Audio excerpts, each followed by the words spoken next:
যার নামাজ নাই তাই কুরবানি দিতে পারবে না, আর যে নামাজ কুরবানি করবে না সে আল্লাহর জন্যে না, সে শয়তানের জন্যে। জোরে কোন কার জন্যে? খুব খেয়াল করবেন, এখানে বলা হচ্ছে হায়াতি ও মামাতি লিল্লাহি রব্বিল আলামিন। আমার জীবন আমার মৃত্যু কার জন্যে? যারা বলতেছেন না অন্য কারোর জন্য মরবেন নাকি, জবান খুলে বলেন বাঁচবো কার জন্যে, মরবো কার জন্যে। একটা বিশ্বাস যদি আমাদের অন্তরে থাকতো আমরা অন্য কাউরে পরোয়া করতাম না, কিন্তু নাই। এক নম্বর হচ্ছে নামাজ। এই মাত্র শোনেন, কথাটা মনোযোগ দিয়ে শুনবেন। ফজরের নামাজ আদায় করে রাসূল হেরেম শরীফ থেকে বের হয়েছে। হেরেমের সবচাইতে নিকটবর্তী যার বাড়ি তার নাম হলো আবু জেহেল। তার নাম কি? আসলে আবু জেহেলের ভাগ্যটা খুবই ভালো। আমি ওর বাড়িতে পায়খানা করতে করতে চিন্তা করলাম যে আসলে তোর বাড়িটা খুব ভালো রে, তোর ভাগ্যটাও ভালো। কারণ আবু জেহেলের বাড়ি থেকে পশ্চিম দিকে 200 মিটার, কয়শো মিটার, 200 মিটার দূরে হচ্ছে কাবা ঘর। তাহলে পশ্চিমে হচ্ছে লা ইলাহা ইল্লাল্লাহ, আর পূর্ব দিকে হচ্ছে মুহাম্মাদুর রাসূলুল্লাহ, মাঝখানে আবু জেহেল। এরপরও আবু জেহেল এক ওয়াক্ত নামাজ পড়েনি। আজকে আপনাদের মসজিদের পাশে হয়তো কারো বাড়ি আছে, মসজিদে আজান হয়, আকামত হয়, ওই বাড়িওয়ালা মসজিদে আসে না, এরকম আছে না নাই? ওই কিন্তু আবু জেহেলই খালাতো ভাই। আজান শোনে, আকামত শোনে, অথচ মসজিদের মধ্যে ঢোকে না। আবু জেহেল আল্লাহর নবীর দিকে তাকায় মুস্কি মুস্কি হেসে বলতেছে, বাজান সন্ধ্যার সময় তোমাকে দেখলাম তুমি সুন্দর। আবু জেহেল নবীকে বলতেছে সন্ধ্যার সময় দেখলাম তুমি সুন্দর, কিন্তু সকালবেলায় দেখতেছি তুমি অতীব সুন্দর। মানে সন্ধ্যার সময় দেখছি সুন্দর, কিন্তু সকালবেলায় দেখতেছি তুমি খুবই সুন্দর। এর মধ্যে কারণ কি? আল্লাহর নবী চমকে উঠলেন। নবী চমকে উঠে বললেন, চাচা সন্ধ্যার সময় আপনি আমাকে আসল রূপে দেখেন নাই, আপনি শুধু আমারে দেখেছেন, কিন্তু সকালবেলায় দেখতেছেন, এই দেখাটাই হলো আমার আসল রূপ। জোরে কোন সুবহানাল্লাহ। এখন বলেন রাসূলের আসল রূপে কেমন সুন্দর? 400 রজগ্রহ তারা, তারি নূরের ইশারা, নইলে যে অন্ধকারে ডুবিত এই ধরনী।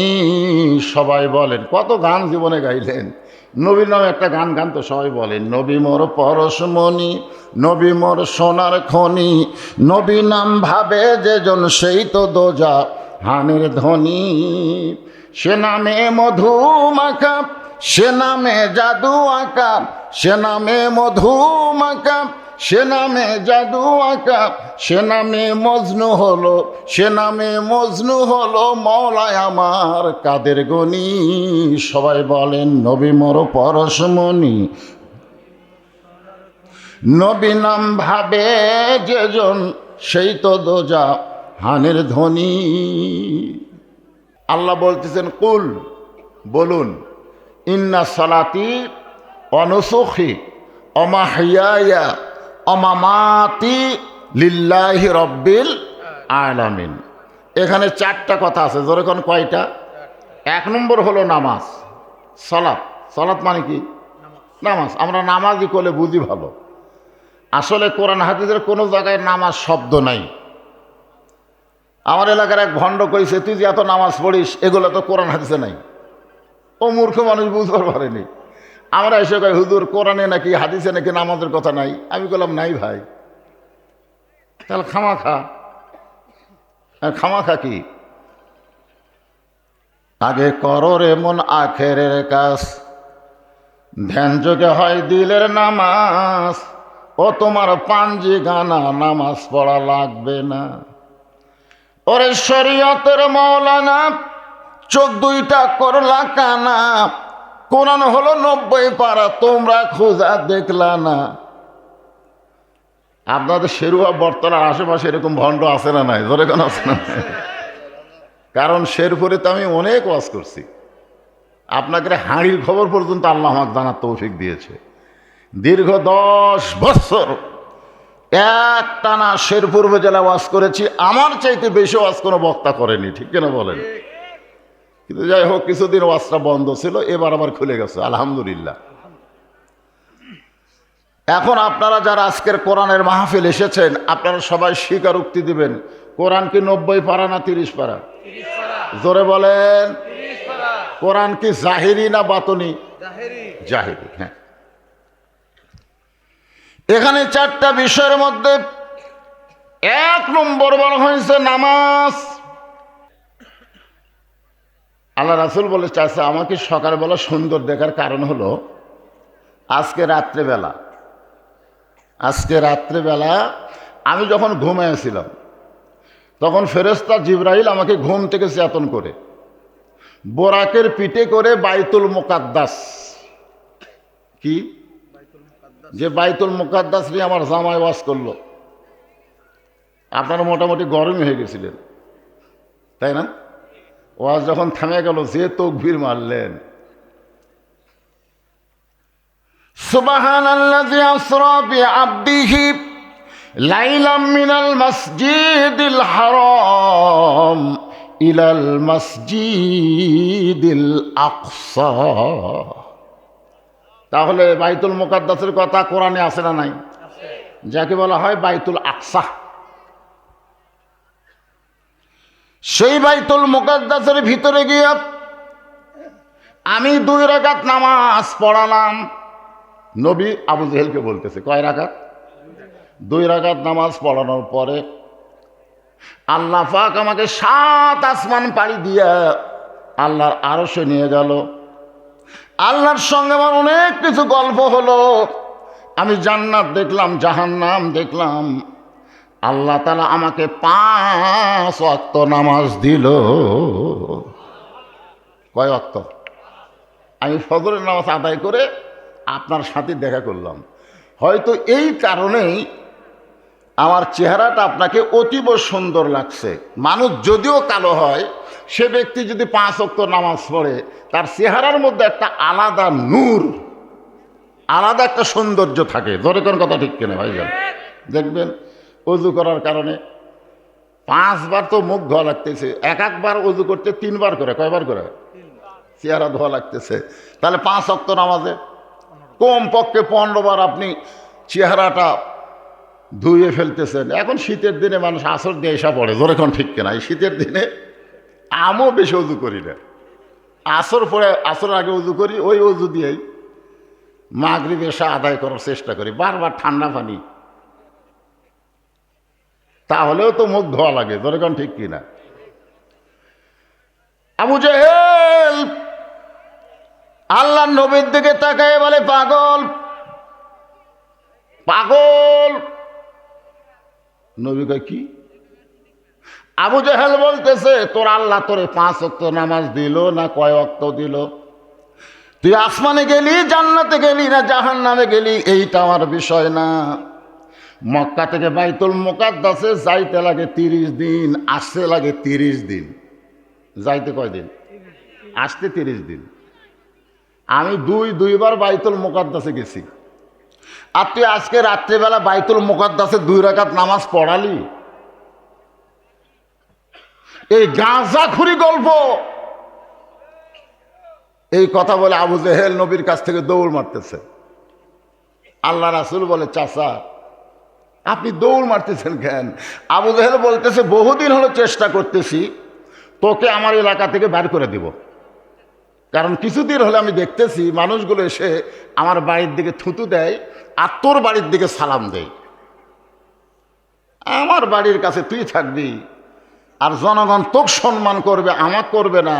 এই জন্য আমি চেষ্টা করতেছিলাম তোকে এলাকা ছাড়া করব। কিন্তু আজকে ইস্যু পাওয়া গেছে। যখন কি পাওয়া গেছে? তোর মতন পাগলের সাথে বসবাস করা যাবে না। যেখানে যাইতে লাগে 30 দিন, আসতে লাগে 30 দিন, আর তুই আজকে রাত্রে সেখানে 2 রাকাত নামাজ পড়াইছিস। এই কথা বলে আবু জেহেল যখন দৌড় দেয়, পিছন দিক থেকে নবী ডাকতে বলে, চাচা আপনি আমার লক্ষবার পাগল বলেন, কিন্তু আমি যে পাগল এই কথা জনগণকে আপনি বলিয়েন না। আপনারা বলেন তো এই কথাকে আবু জেহেল শুনবে নাকি? এক দৌড়ে চলে গেছে আবু বকরের দরজায়। আবু বকর, আবু বকর! আবু জেহেল সকালবেলা বাড়ি থেকে চমকে উঠল। এত বড় নেতা সকালবেলায় আমার বাড়ির দরজায়, মনে হয় নেতার বিপদ হচ্ছে, মনে হয় নেতার, এত বড় নেতা আমাকে যাওয়া লাগে নেতার কাছে, আর নেতা এসে আমার বাড়ির দরজায়। আপনারা দেখবেন মাঝে মধ্যে নেতাকে বিপদ আছে না নাই? ড্রাইভার কয় ব্রেক কর। ড্রাইভার বলে কেন স্যার? বলে মানুষ আসতেছে জগৎ পড়ে না। ড্রাইভার বলে ওটা না ফকির। নেতা বলতেছে এখন কোন সময় চলতেছে, এই সময় ফকিরেরও তো দাম, আমারও তাই দাম। ড্রাইভার গাড়ি থামা। গাড়ি থামাইলে নেতা নেমে বলতেছে আসসালামু আলাইকুম চাচা, কেমন আছেন? ফকির খালি চারিদিকে তাকায়, কারে সালাম দিলে বেটা? আপনাকে দিলাম। আমি তো মানুষ না বাবা, আমি ফকির রে। আসলে ফকিরেরা কি মানুষ? আমার এলাকার এক ফকির মরে গেলে মুয়াজ্জিনকে বলেছে ফকির মারা গেছে, জোহরের পরে জানাজা হবে, তুমি একটু ভাইকে বলে দাও। মুয়াজ্জিন বলতেছে ভাই উত্তরপাড়ার ফকির মারা গেছে। উত্তরপাড়া কি ফকির? ওই কি মানুষ না? আসলে মুয়াজ্জিন কথা বলছে, সত্য কথা বলেছে। আল্লাহ গানিয়ুন ওয়া আনতুমুল ফুকারা, এটা কোরআনের কথা। আল্লাহ হলো ধনী, বাদ বাকি আমরা সবাই হলাম ফকির। কোরআন হিসাবে আমরা কি? আরো জোরে জোরসে বলুন। যারা বলতেছেন না তার মনে ধনী।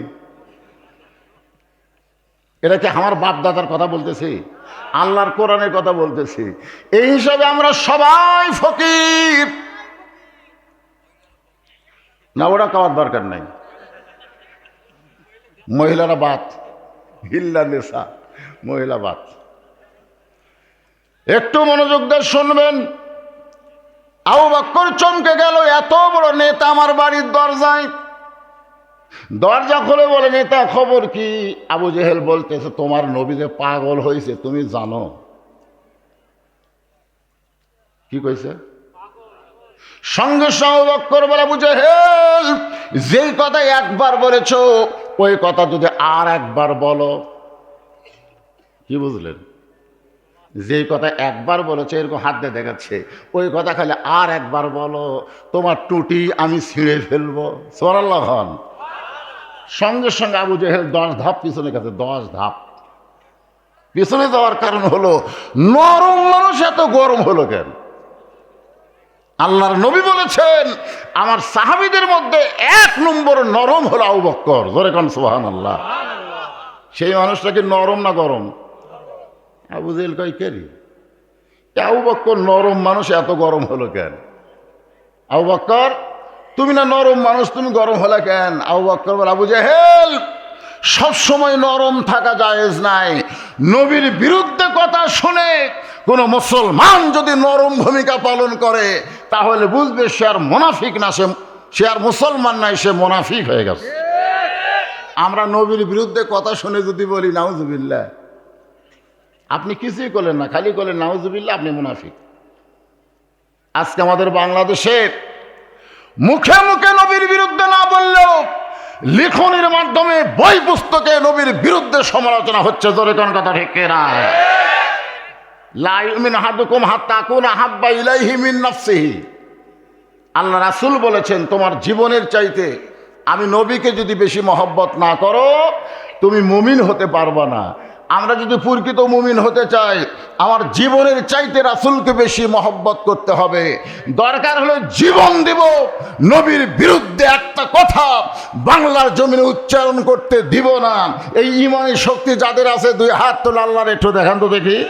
লিল্লাহি তাকবীর। হাত নামান।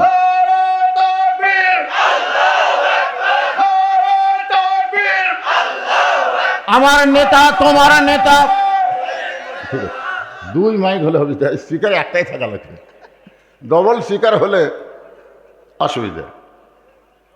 আলহামদুলিল্লাহ আল্লাহর নবী পাগল হয়েছে এই কথা শোনার পর আবু বকর কি নরম না গরম? গরমের সাইজ কি? তাহলে আর একবার বল দেখি। এক দৌড় আবু বকর নবীর কাছ। নবী তখন কাবা ঘরের সঙ্গে হেলান দিয়া ছোট বাচ্চার মতন কাঁদতেছে। আবু বকর নবীর চোখের পানি মুছে দিয়ে বলে, রাসূলুল্লাহ, আজকের দিন আপনার জন্য খুশির দিন, আপনি কেন কাঁদতেছেন? হুজুর, আপনি আল্লাহর আরশে গেলেন, আল্লাহ পাক আপনাকে 5 ওয়াক্ত নামাজ দিল, এরপরেও আপনি কেন কাঁদতেছেন? নবী চমকে বলে, আবু বকর, এই খবর তোমারে কে দিছে? আবু বকর বলতেছে, আবু জেহেল দিছে। রাসূলকে, আবু বকর, তোমার কি বিশ্বাস হয়? আবু বকর বলে, রাসূলুল্লাহ, এক বিন্দু মিথ্যা নয়। সঙ্গে সঙ্গে নবী চোখের পানি মুছে বলতেছে, আবু বকর, তোমার যখন বিশ্বাস হয় সাদ্দাকতা ইয়া রাসূলুল্লাহ শব্দ বলার সঙ্গে সঙ্গে আমার আর কোনো দুঃখ নেই। সুবহানাল্লাহ, সুবহানাল্লাহ জোরে কোয়া যায় না? এমন সময় আস্তে আস্তে সাহাবীরা নবীকে ঘিরে ধরলো। সমস্ত সাহাবীরা বলতেছে, ইয়া রাসূলুল্লাহ, আজকে রাত্রে বেলায় আপনি নাকি আল্লাহর আরশে গেছিলেন, আল্লাহ পাকের সঙ্গে নাকি আপনার মেরাজ হলো, আল্লাহ পাক আপনাকে 5 ওয়াক্ত নামাজ দিল। ইন্না সলাতি ওয়া নুসুকি ওয়া মাহইয়ায়া ওয়া মামাতি লিল্লাহি রাব্বিল। আবার একটা সূরা আছে, ছোট্ট সূরা, দেখেন, ইন্না আ'তাইনাকাল কাউসার ফাসাল্লি লিরাব্বিকা ওয়ানহার ইন্না শানিআকা হুয়াল আবতার। এর নাম কি? সূরা কাউসার। কেউ যদি কাউসারের পানি পান করতে চাও তাকে 2টা আমল করা লাগবে। 1 নম্বর আমল হচ্ছে আল্লাহর নামাজ, আর 2 নম্বর আমল হলো কুরবানি। ওই আয়াতের মধ্যে কাউসার উল্লেখ নাই, কিন্তু নামাজ আর কুরবানির কথা আছে। আর এই সূরার মধ্যে কাউসারের পানি যদি পান করতে চান, হাসর হবে তামার সানি, উম্মত বলবেন পানি পানি, সেই কঠিন দিনে নবী বিনে পানি দেওয়ার সাধ্য কারো নাই, সেই পানির পেয়ালা হলো কাউসারের পেয়ালা। ইমাম গাজ্জালি বলেছেন, 1 পেয়ালা হাউজে কাউসারের 1 পেয়ালা পানি খেয়ে কেউ যদি জাহান্নামেও যায়, আল্লাহ জাহান্নামকে জান্নাত বানায় দেবে। এখন বলেন, হাউজে কাউসারের পানির পাওয়ার আছে না নাই? কিন্তু এই পানি সবাই পাবে না। যারা নামাজ পড়েনি, এশা পড়েনি, মাগরিব পড়েনি, ফজরও পড়বি না, এদের খালি ওয়াজ শোনা হবে, কিন্তু পানি পাবি না। এখন কাউসারের পানিকে আমরা পান করতে চাই, জোরে গান পান কি করতে চাই, তাহলে নামাজ ছাড়া কোনো গতি। এই জন্য নামাজ একটু মনোযোগ দিয়ে শুনবেন। সমস্ত সাহাবীরা বললেন, ইয়া রাসূলুল্লাহ, 5 ওয়াক্ত। 5 ওয়াক্ত মানে কি? সময়। ওয়াক্ত মানে সময়। 24 ঘন্টার মধ্যে 5টা সময় আল্লাহর খুব পছন্দ। 24 ঘন্টা, দিন রাত কয় ঘন্টা? 24 ঘন্টার মধ্যে সব সময় আল্লাহর পছন্দ না, 5টা সময় আল্লাহর খুব পছন্দ। এই পছন্দনীয় সময়ে 5টা নামাজ আল্লাহ আমাদেরকে দান করেছে। সুবহানাল্লাহ।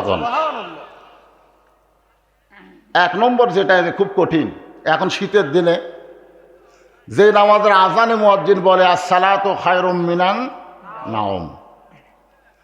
আল্লাহর নবী বললেন, সাহাবীরা রে, এই ফজরের নামাজ যখন আল্লাহ আমাকে দেয়, ফজরের ফরজ হলো 2 রাকাত। আমি বললাম, মাবুদ, আমার উম্মতেরাই ফজরের নামাজ যখন আদায় করবে, আল্লাহ বলেন শুধু আদায় করলে হবে না, জামাতের সঙ্গে আদায় করা লাগবে।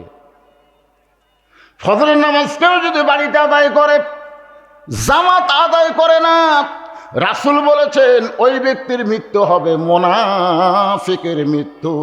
নামাজ পড়ার পরেও লোকটা মুনাফিক হয়ে যাবে। তাহলে ফজরের নামাজ কোথায় পড়বেন? জোরে গান, কোথায় পড়বেন? না পড়বেন না? 350 বছর কান্দাকাটি করার পরে আদম আলাইহিস সালামের তওবা যখন আল্লাহ কবুল করলো, বর্তমানে যেখানে কাবা ঘর আছে না নাই, তখন কাবা ঘর ছিল না। ওই জায়গাটা ফাঁকা ছিল। ও ফাঁকা জায়গার উপরে আদম আলাইহিস সালাম শুকরিয়া তান 2 রাকাত নামাজ আদায় করলেন। 2 রাকাত নামাজ আল্লাহর কাছে এতই ভালো লাগলো, আল্লাহ বললেন, নবী গো, আপনার উম্মতের ফজরে 2 রাকাত ফরজ নামাজ যখন জামাতের সঙ্গে আদায় করবে, আদম আলাইহিস সালামের সম পরিমাণ সওয়াব আল্লাহ তার আমল নামায় দিয়ে দিবে। কত বছর কানছে? 350 বছর। ও বাবা রে, আমার কি হবি রে, এই কয়ে কানছে। কি কয়ে কানছে? কোরআনে আল্লাহ উল্লেখ করে দিয়েছেন। আমার সঙ্গে সবাই পড়েন, আদমের সন্তান না আমরা, বনি আদম, সবাই পড়েন রব্বানা, পড়েন রব্বানা যালামনা আনফুসানা ওয়া ইল্লাম তাগফির লানা ওয়া তারহামনা লানাকুনান্না মিনাল খাসিরিন। আল্লাহর নবী বললেন, আমাদের জাতির পিতা হযরত ইব্রাহিম চড়কের উপরে বাবা আজর রশি ধরে টানতেছে, নিচে নমরুদের চুলার আগুন দাও দাও করে জ্বলতেছে, বাবা টানতেছে ছেলেকে বাঁচানোর জন্যে না আগুনে ফেলে দেওয়ার জন্যে? কারণ আগুনে ফেলে দেওয়ার জন্যে না বাঁচানোর জন্যে? বাঁচানোর জন্যে। আজ পর্যন্ত এটাই বুঝলেন। ইব্রাহিম আলাইহিস সালাম যখন চড়কের উপরে বসা, ওই সময় আজর রশি টানতেছে। আজর ইব্রাহিমের বাবা রশি টানতেছে কি বাঁচানোর জন্যে না ফেলে দেওয়ার জন্যে? আপনারা বলেন তো, যেই বাবা তার সন্তানকে আগুনের মধ্যে ফেলে দিবার চায়, এটা কি ভালো বাপ না খারাপ বাপ? ভালো। আজকে যেই বাবারা নমরুদের আগুন নয়, জাহান্নামের আগুনকে তার সন্তানকে ফেলে দিবার চায়, আপনারা বলেন তো এই বাবা কেমন বাপ? যে বাবা নিজে নামাজ পড়ে, ছেলেরা নামাজের কথা কয় না, বলে বয়স হলে ঠিকই পড়বে হুজুর। বয়স কখন? আমার মতো বয়স হোক, যখন হবে চামড়া ঢিল, আল্লাহর সঙ্গে দিবে মিল। আপনারা বলেন তো, সব ইবাদত দেরি করে ধরলেও চলবে, কিন্তু নামাজ এইটা দেরি চলবে না বাজান। সরকারি চাকরির মতো হচ্ছে নামাজ। 7 বছর থেকে নামাজের তালিম দেওয়া লাগবে, কিভাবে নিয়ত বাঁধবে, কিভাবে হাত বাঁধবে, কিভাবে রুকু করবে, কিভাবে সেজদা করবে। এই তালিম হবে 7 বছর থেকে। আর 10 বছরে তাকে জোর করে নামাজ ধরাতে হবে। এ আইন কার? আরো জোরে বলেন। তাহলে আপনি নিজে বাবা হয়ে নামাজ পড়েন, আপনার আড়িয়া নামাজ পড়ে না। এই যে খালি ঘুর ঘুর করে ঘরে দেখেন, একটাও বসে না, খালি ঘোরে। কতগুলো ছেলে বাড়ি থেকে বের হয়েছে আজকে মাহফিলের কথা বলে, কতগুলো মেয়েরাও বের হয়েছে মাহফিলের কথা বলে, কিন্তু একজনও মাহফিলে নাই। ওরা খালি মিস কল মারতেছে। জোরে কোন ঠিক কিনা ভাই? হ্যাঁ, এই জন্য আমি বলি, রাতের মাহফিলের চাইতে দিনে মাহফিল করা অনেক ভালো। সব দেখা যায়, কে কি করতেছে সব দেখা যায়। কিন্তু রাতের অন্ধকারে অন্ধকারে যায়, ওরা যে কি করতেছে ভাই, একটু মনোযোগ দেবেন। নামাজ হলো সরকারি ইবাদতের মতো। সরকারি চাকরি করতে যেমন একটা বয়স লাগে, নামাজ পড়তে গেলেও যৌবন লাগবে। জোরে কোন ঠিক কি না? রুকু থেকে আবার দাঁড়ান লাগবে। মাজা সোজা করার দরকার আছে না নাই? কিন্তু মাজার ব্যথা, এই ব্যথা কি জুয়ানিকের আছে? এই ব্যথা বুড়াকের শুরু আছে। এখন ব্যথার চোটে ওরা মসজিদে সিয়াল লেগে গেছে, মোড়া লেগে গেছে। সেজদা থেকে যে উঠবে, ওটার সময় 2 বার মাটিতে হাত ঠেকাচ্ছে, 2 বার। আর একটা জুয়ান খেলে হাঁটুর উপর হাত দিয়ে লাফ দিয়ে উঠতেছে। ও নামাজের নিয়ম কানুন ঠিক আছে। মুয়াজ্জিন একদিন হঠাৎ ফজরের নামাজ মিস করছে। তা বুড়া মানুষ একেবারে মুয়াজ্জিনের আগে মসজিদে আসে। ওর আসার মধ্যে 2টা কারণ। 1 নম্বর কারণ হলো মুয়াজ্জিনকে দেখা, আর 2 নম্বর কারণ হলো আল্লাহর নামাজ পড়া। আশা দেখে যে মুয়াজ্জিন আজান দেয় আগে, তারপরে গোসল করে। আগে আজান দেয়, তারপর কি করে? গোসল করে। এই বুড়া 3-4 দিন দেখার পরে কয়, কে রে, আজান দেওয়ার পরে গোসল করে? তার মানে গোসল কখন ফরজ হয়? কথা কয় না। শরীর যখন নাপাক হয় তখন গোসল। আগে নাপাক হয়ে আজান দিল, তারপরে পাক হয়ে মসজিদে আসলো। এটা দেখার পরে মসজিদ কমিটিকে বলছে, হয় এই মুয়াজ্জিন আর চলবে না, বলে কেন চলবি না? আগে আজান দেয় তারপরে গোসল করে। মসজিদ কমিটি মুয়াজ্জিনকে ধরে বলতেছে, মুয়াজ্জিন আসলে খবর কি? তাই বলে হ্যাঁ তাই। তো তাকে আজান দিয়ে ফজরের তারপরে গোসল করে কেন? বলে তোমরা যে বেতন আমাকে দাও এই বেতন দিয়ে আমার সংসার চলে না। আমি রাত্রেবেলা কুলিগিরি করি, চাতালের বস্তা বস্তা ধান আমি গোডাউনে তুলি, গোটা শরীর আমার মাথা যায়, কিন্তু এই শালা বুড়ার অত্যাচারে আমাকে সময় মতো আজান না দিলে তো মুয়াজ্জিন থাকবে না। এই জন্য আগে আজান দিয়ে তারপরে গোসল করি। আগে গোসল করবার গেলে 2 মিনিট পরে যদি আজান দেয় আমার চাকরি শেষ। সমস্ত মুসলিমরা কাঁদতেছে। আজকে মসজিদের অধিকাংশ মুয়াজ্জিন এইভাবে কষ্টে আছে। জোরে কোন কথা ঠিক কি না? অথচ আল্লাহর নবী বলেছেন, বেলাল তুমি আমার কাছে আসো। বেলাল যখন নবীর কাছে যায়, নবী বললেন, বেলাল তুমি তো আমার চাইতে আধ হাত খাটো। বেলাল বলে, হুজুর আপনি হলেন ইমাম, আমি হলাম মুয়াজ্জিন। আপনি লম্বা হয় ভালো, আমি খাটো হয় ভালো। আল্লাহ রাসূল বলে, বেলাল দুনিয়াতে তুমি আমার চাইতে আধ হাত খাটো হলে কি হবে? হাসরের ময়দানে আল্লাহ তাআলা আমার চাইতেও তোমাকে 1 হাত লম্বা করে দিবে। বেলাল বলে, হুজুর আপনার চাইতে আমার লম্বা করার কারণ কি? রাসূল বললেন, যারা মসজিদের 5 ওয়াক্ত নামাজের আজান দেয় তাদেরকে আল্লাহ হাসরে এত বড় সম্মান দিবে, শুধু মাথায় লম্বা করবে না, তার মাথায় একটা নূরের টুপি আল্লাহ পরায়া দিবে। এখন বলেন, ইসলামী মুয়াজ্জিনের সম্মান আছে না নাই? কিন্তু বাংলাদেশে আছে। খালি মসজিদে ময়লা দেয়, মুয়াজ্জিন সাহেব এই মসজিদে ময়লা কেন দেয়? আজকে আমাদের বাংলাদেশে এইরকম অবস্থা হওয়ার পিছনে কারণ আছে। এই কারণগুলো আপনারা মাগরিবের নামাজের সময় পাবেন। এখন আলোচনা হচ্ছে জোহরের নামাজ। জোরে কোন নামাজ? বাবা টানতেছে আর ইব্রাহিম নবী চড়কে বসে কাঁদতেছে। ফেরেশতা জিবরাইল এসে বলতেছে, ওগো আল্লাহর নবী, নিচে আগুন জ্বলা দেখে আপনি কাঁদতেছেন। আপনি যদি চান, আল্লাহ আমাকে 600 পাকা দিছে, একটা পাখার বাতাস দিব, আগুনের চুলা সাগরে গিয়ে নিভে যাবে। ইব্রাহিম বলে, জিবরাইল তুই যে কথা বললি তওবা কর। জিবরাইল বলে, তওবা কেন? তুই যে বললি আপনি যদি চান, তুই বলতো আমি তোর কাছে চাবো না আল্লাহর কাছে চাবো? আমার ঈমান বলতেছে নমরুদ আগুনের চুলা জ্বালাবার পারে, কিন্তু পোড়ানোর ক্ষমতা কার হাতে? তাহলে সকলে বলেন, হাসবি আল্লাহু নিমাল ওয়াকিল অনিমাল মওলা অনিমান নাসির। আগুনের চুলার মধ্যে পড়ে গেল, আগুন শান্তির বাগান হয়ে গেল। আগুনকে যখন শান্তির বাগান পাই, ইব্রাহিম নবী শুকরিয়া তান 4 রাকাত নামাজ আদায় করে। আল্লাহ বলে, হাবিব ওই আগুনের চুলার মধ্যে শান্তির বাগান পাইয়া ইব্রাহিম নবী যে 4 রাকাত নামাজ পড়েছে, ওই 4 রাকাত নামাজ আমি আল্লাহ যত্ন করে রাইখা দিয়েছি। আজকে আপনার উম্মতের জন্যে আমি জোহরের 4 রাকাত ফরজ করে দিলাম। আপনার উম্মতের জোহরের 4 রাকাত ফরজ নামাজ যখন জামাতের সঙ্গে আদায় করবে, ইব্রাহিম নবীর সমপরিমাণ সওয়াব আমি আল্লাহ দান করে দিব। নবী বললেন, সাহাবীরা রে,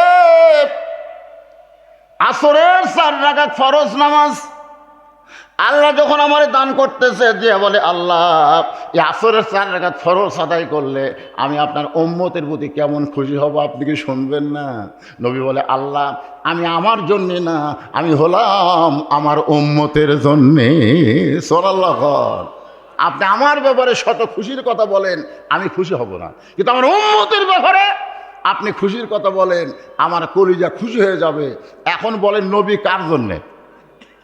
একবার হযরত বেলাল বললেন, ইয়া রাসূলুল্লাহ আমি মরে গেলে কবরে আমাকে 3টা প্রশ্ন করবে। জোরে কোন কয়টা? আর আপনি কবরে গেলে কয়টা করবে? তা আল্লাহ রাসূল বলতেছে, বেলাল তোমার কি মনে হয়? বেলাল বলে, হুজুর আমার মনে হয় আপনার একটা কম করবে। তা আল্লাহ বলে, কোনটা কম করবে? নবী বলতেছে, কোনটা কম করবে? বেলাল বলতেছে, হুজুর আপনাকে প্রশ্ন করবে মান রব্বুকা ওয়া মা দীনুকা। এই 2 প্রশ্ন মুনকির নাকির আপনাকে করবে, কিন্তু অমান নাবিউকা এই প্রশ্ন করবে না, কারণ আপনি তো নবী। নবী কানলেন আর বললেন, বেলাল রে, তোমাদের ভাগ্য এত ভালো, তোমাকে নবী আছে, আর আমার ভাগ্য কত খারাপ রে, আমার কোনো নবী নাই রে। নিদানে আখেরাতে তরাইতে পুলসিরাতে কান্ডারি হইয়া নবী। সবাই বলেন নিদানে আখেরাতে তরাইতে পুলসিরাতে কান্ডারি হইয়া নবী পার করিবেন সেই তরণী। সবাই বলেন নবী মোর পরশমণি, নবী মোর সোনার খনি, নবী নাম ভাবে যেজন সেই তো দোজা হানের ধ্বনি। আল্লাহ বলেন হাবিব রে, আসরে 4 রাকাত নামাজ আদায় করলে আপনার উম্মতের আমি আল্লাহ কেমন খুশি হব তাহলে শোনেন। আপনার উপর যেই কোরআন আমি নাজিল করেছি, এই কোরআনের মধ্যে একটা নবীর নাম আল্লাহ সবচাইতে বেশিবার আলোচনা করেছে। আপনার বলেন তো সেই নবীর নাম কি? দেখেন, কোরআন কিন্তু আমাদের নবীর উপর আল্লাহ নাজিল করছে, কিন্তু আমাদের নবীর চাইতেও মুসা নবীর নাম আল্লাহ কোরআনে বেশি আলোচনা করছে। আপনারা আমার এই ওয়াজ শুনতেন, সমস্ত নবীরাই হলো বুদ্ধিমান, আর চালাক নবী কয়টা? 2টা। এই মুসা আলাইহিস সালাম একদিন তুরু পর্বতে গিয়ে আল্লাহকে বলতেছে, আল্লাহ আমার যা আছে আপনার তা নাই। আল্লাহকে কি কইলি? মুসা বলতেছে, আল্লাহ চিন্তা ভাবনা করেই কইছি, আমার যা আছে আপনার তা নাই। আল্লাহ বলে, মুসা তোমার কি আছে সেইটা আমি আল্লাহর নাই। মুসা বলতেছে, আল্লাহ আমার মৃত্যু আছে কিন্তু আপনার মৃত্যু নেই। আল্লাহ বলে, মুসা মৃত্যু তোমার কাছে কেমন মনে হয়? মুসা বলতেছে, আল্লাহ ফেরাউন যদি আমাকে মেরে ফেলে দেয়, আপনি বসে থাকেন আরামে, আর আমাকে ফেরাউনের কাছে পাঠায় দেন, কাম করবো আপনার আর পিটুন খামা আমি। আপনার বলেন তো নবীরা কার কাজ করে? আরো জোরে কান না কেন, কার কাজ করে? কিন্তু পিটুন কে খায়? আল্লাহ খায় না নবী খায়? দেখছেন, কাম করবে আল্লাহর আর পিটুন খাবে নবী। মুসা বলতে আল্লাহ এটা হবে না, আমি আর আপনি 2 জন মিলে ফেরাউনের কাছে যাই। আপনি বলবেন, আমি বলবো মুসা কালিমুল্লাহ, আর আপনি বলবেন লা ইলাহা ইল্লাল্লাহ। আপনারটা আপনি কোন, আমারটা আমি করি। চলেন 2 জন মিলাই ফেরাউনের কাছে যাই। পিটন দিবার গেলে আপনাকে দেখা দিয়ে আমি সরে যাবো, আর পিটন খাবার মন চায় না। আল্লাহ আল্লাহ বলে, মুসা আজকে তোর পিটন খাওয়া লাগবে না, যা ইযহাব ইলা ফিরাউন ইন্নাহু তাগাত। আল্লাহর কথা মতো মুসা নবী ফেরাউনের দরবারে গিয়ে দেখে ফেরাউন জিকির করতেছে। ফেরাউন কি করতেছে? আমার দয়াল বাবার দরবারেতে কেউ ফিরে না খালি হাতে। আপনার বলুন তো এর মধ্যে আল্লাহর নাম আছে? ফেরাউন জিকির করতেছে, আনা রব্বুকুমুল আলা, আমি হলাম সবচাইতে বড় আল্লাহ। মুসা নবী চমকে গেল, এইমাত্র যার সঙ্গে কথা বলে আসলাম তুর পর্বতে, তিনি কে আর এই শালাকে? আপনার বলেন তো আল্লাহর সাথে কি করেছে? কথা বলাইছে। সঙ্গে সঙ্গে মুসা বললেন, লা ইলাহা ইল্লাল্লাহু মুসা কালিমুল্লাহ। ফেরাউন বলতেছে, কেরে মুসা, তুই যে তোর আল্লাহর কলমা কইলি, আমার থেকে অনুমতি নিছিস? আমার অনুমতি ছাড়া আমার এলাকার একটু বেড়ে যায় তো মসজিদ কমিটি আমিন নিয়ে গেছে, মসজিদের 800 জায়গা বের করতো। তখন আমিন এই লাল কালি দিয়ে আল্লাহর আর বান্দার এই দুটো মাপতেছে। তো মাপে বলতেছে, কয়েকবার মাপার পরে আল্লাহর 7.5 পাওয়া গেল। আল্লাহর কয় শতক? 8 শতকের মধ্যে হাফ শতক শেষ। আল্লাহর পাশে 7.5 আল্লাহর কতটুকু? 7.5 8 করলেও কবিরা গুণা, 7.5 করলেও কবিরা গুণা। গোটা পৃথিবী হলো আল্লাহর। কথা কর না কেন? কয়েকবার মাপে আল্লাহর পাওয়া গেল 7.5। আল্লাহর জায়গার মধ্যে কি হবে? বলে আওয়ামী লীগ বিএনপি জাতীয় পার্টি একদল হবে, আর বান্দার জায়গার মধ্যে আসলে বহু দল। আল্লাহর জায়গার মধ্যে কয় দল? যারা নামাজ পড়ে, জামাত করে, বিএনপি করে, জাতীয় পার্টি করে, আওয়ামী লীগ করে, কয় কাতার হয়? তাহলে চিন্তা করেন, আল্লাহর জায়গার একটা ক্ষমতা আছে না নাই? আল্লাহর জায়গার মধ্যে যায় যদি আওয়ামী লীগ কয় আমরা এখন ক্ষমতাতে আছি, আমরা সামনে কাতার যাবো, পারবে? জাতীয় পার্টি যদি কয় আমরা কোনো মতে বিরোধী দল, আমরা 2 নম্বর।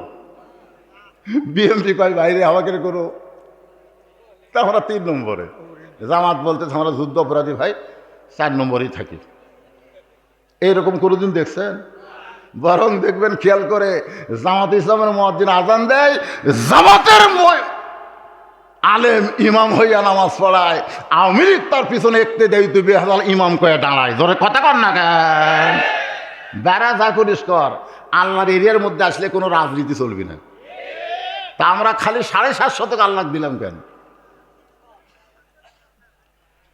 7.5 শতক যেমন আল্লাহরে দিলাম, গোটা বাংলাদেশ তেমন আল্লাহকে যদি দিবার পারতাম, মসজিদে এমন সবাই এক কাতার হতো, বাহিরেও তারা এক কাতার থাকতো। জোরে কোন কথা ঠিক কিনা? আল্লাহ কোরআনে বলেছেন, ওয়াতাসিমু বিহাবলিল্লাহি জামিআন ওয়া লা তাফাররাকু। জামাতে নামাজ আদায় করলে এই জিনিসটা হয়ে যায়, ধনীর কাছে গরিব, গরিবের কাছে ধনী, কালোর কাছে ফর্সা, ফর্সার কাছে কালো, তেলতেলা পায়ের কাছে ফাটা পা, ঠোকা লাগলেও কাতার ছাড়া যাবে না। শীতের মধ্যে ফাটা পা বোঝেন আপনারা? বিলেটের মতন ধার। এখন নবীর হাদিস হলো গোড়ালির সঙ্গে গোড়ালি মিল কর। এখন তেল তেলার কাছে ফাটা যায়, মিল করতেছে, হঠাৎ একটা হাসর লাগে। কোনোদিন কইছে? কি জন্য কয়নি ভাই রে?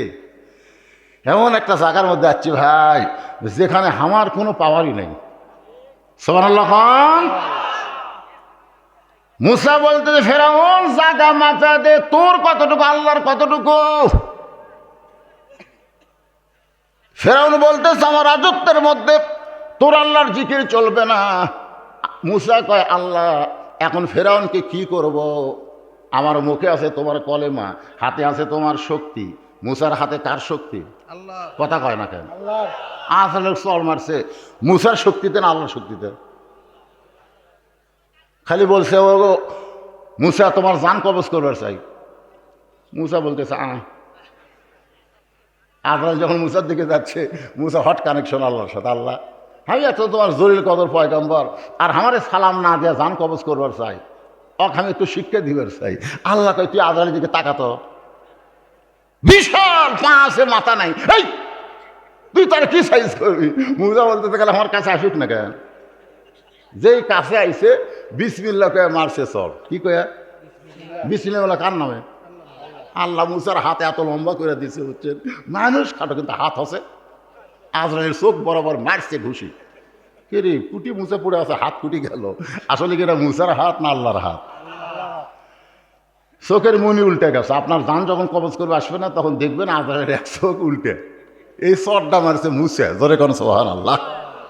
তাহলে মুসা নবীর পাওয়ার আছে না নাই? আল্লাহ বলে মুসা পাওয়ার দেখাস না, বরং দৌড়া। আল্লাহর হুকুমে মুসা নবী দৌড়ায়, ফেরাউন ঘাবড়ায়।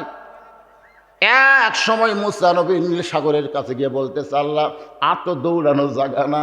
আল্লাহ বলে এই পর্যন্তই দৌড়া, এখন হেঁটে হেঁটে চলে যা। মুসা বলতেছে আল্লাহ কেমনে যাব? সামনে সাগর।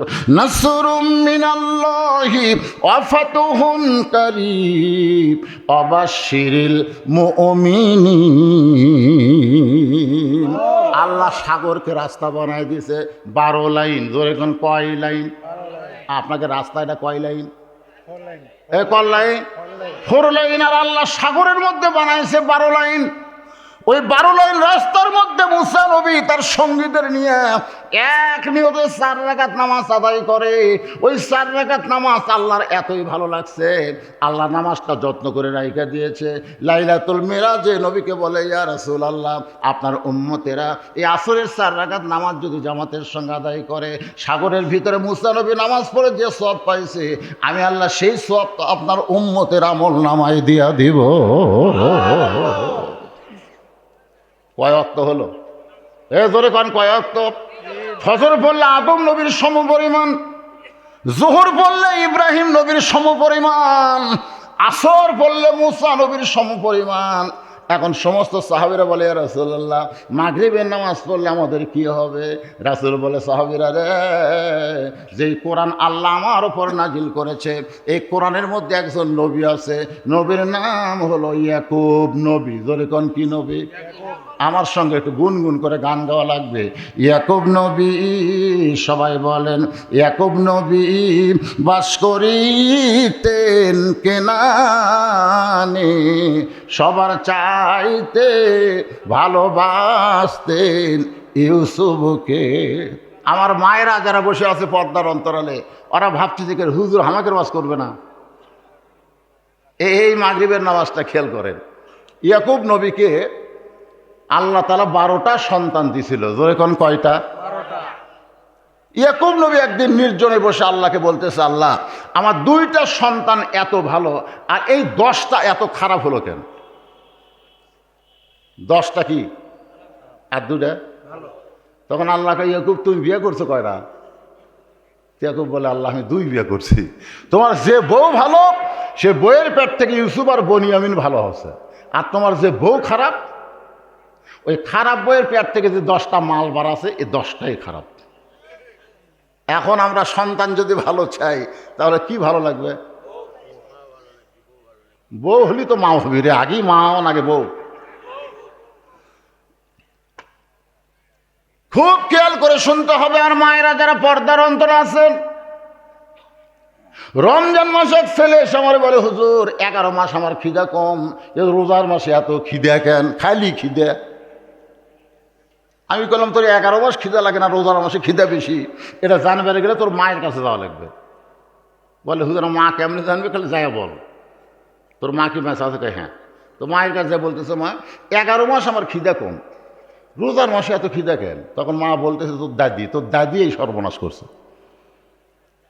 রমজান মাস শেষে তোর দাদি আমারে বলতেছে, বৌমা খবরদার রোজা রাখবো না, তুমি রোজা রাখলে পেটের দা শুকা যাবে। খালি তুই কি তাজা থার জন্যে রোজার মাসেও আমি খাইছি রে। এই জন্যে পেটের মধ্যে থেকে তোর খাওয়ার অভ্যাস আছে, তুই বেড়ায় আসার না খেয়ে থাকা পারবি। এই জন্য একজন নেপোলিয়ান বলেছে, ভালো একটা সন্তান যদি চাও, ভালো একটা মায়ের দরকার। আজকে অধিকাংশ সন্তান খারাপ হওয়ার পিছনে কারণ হলো আমাদের মাগুলো খারাপ। জোরে কোন কথা ঠিক কিনা? মাগুলো খারাপ। আজকে যে ঘরে নামাজের ওয়াজ ভালো লাগতেছে, মানে নামাজই শালারা পড়ে না। নামাজ যারা পড়বে না, জীবনে নামাজের ওয়াজ এদের ভালো লাগবে না। যারা সুদ খায়, সুদের বিরুদ্ধে ওয়াজ করলে তার কলিজার মধ্যে পাও দেওয়া হয়। জোরে কোন কথা ঠিক কিনা? যারা ঘুষ খায়, ঘুষের বিরুদ্ধে ওয়াজ করলে ওদের মনে হয় মাথাতে আগুন ধরে। এখন বক্তা ওয়াজ করবি কোনটা? মসজিদে গিয়ে জুমার দিনে বলতেছে যে সুদের 1 টাকা খায়, মায়ের সঙ্গে 42 বার জিনা করার গুনাহ হয়। কিসের? ইমাম কয়, কে রে, আমি সুদের বিরুদ্ধে ওয়াজ করি, কেশের গলার মধ্যে পোকা ঢুকলো নাকি? আবার যেই শুরু করছে কেশের, নামাজ শেষ করে বলতেছি, ইমাম সাহেব মাস পুরো হচ্ছে, বলছে এখনো 10 দিন বাকি, ওই গোটা মাসের বেতন লাগা। ইমাম কয়, চাচা আমার দোষ কি? বলে, আমার বিরুদ্ধে ওয়াজ করিস, তার মানে আমি একটু সুদ খাই, সুদের বিরুদ্ধে বললে আমার বিরুদ্ধে যায়। ইমাম সাহেব বললে, চাচা আপনি যদি সুদ খান, এ কথা আগে জানলে আমি সুদের বিরুদ্ধে কোনো তো ওয়াজ করতাম না। কিসের? বলতে 500 বাড়া দিলাম, যা।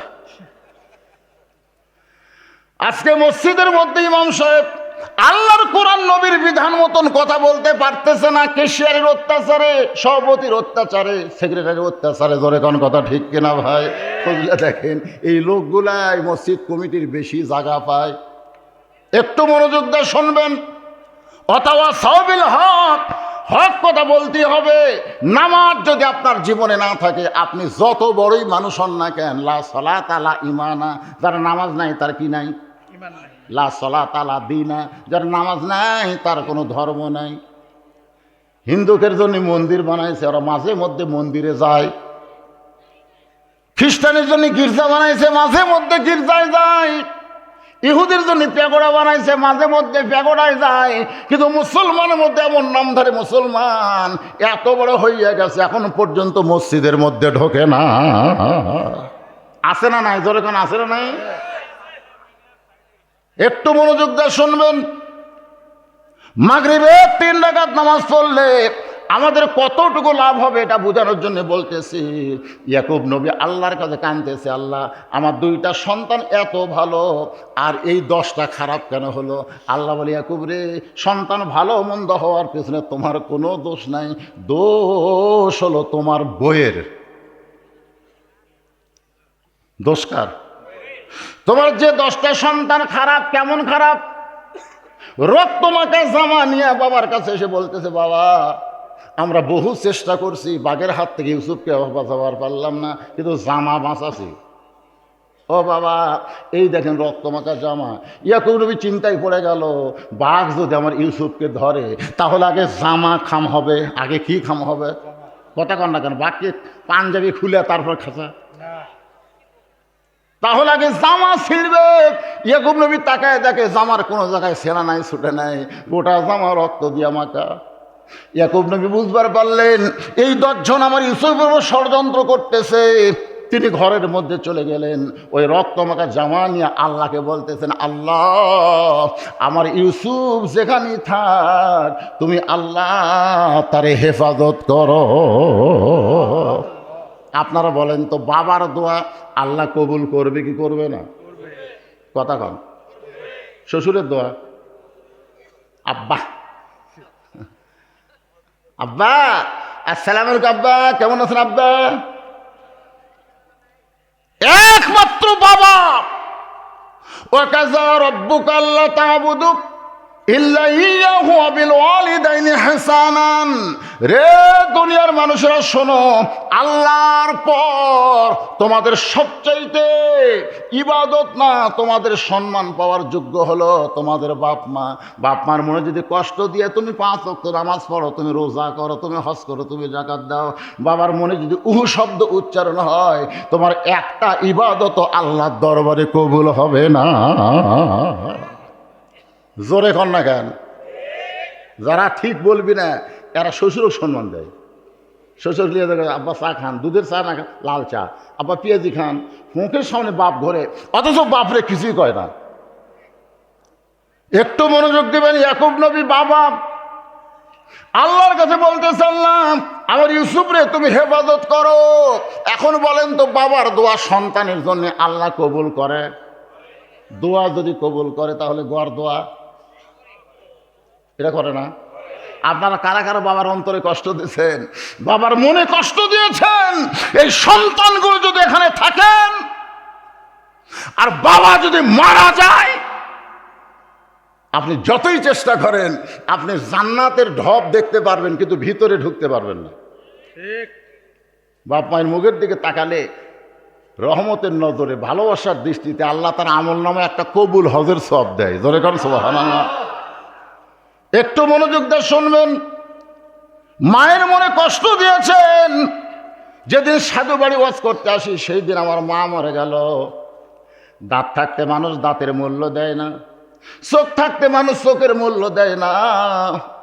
বাপ মা যতদিন জীবিত থাকে সন্তান বুঝবার পারে না, বাপ মা যদি মারা যায় তখন বুঝবে তার মতন এতিম আর এই দুনিয়াতে কেউ না।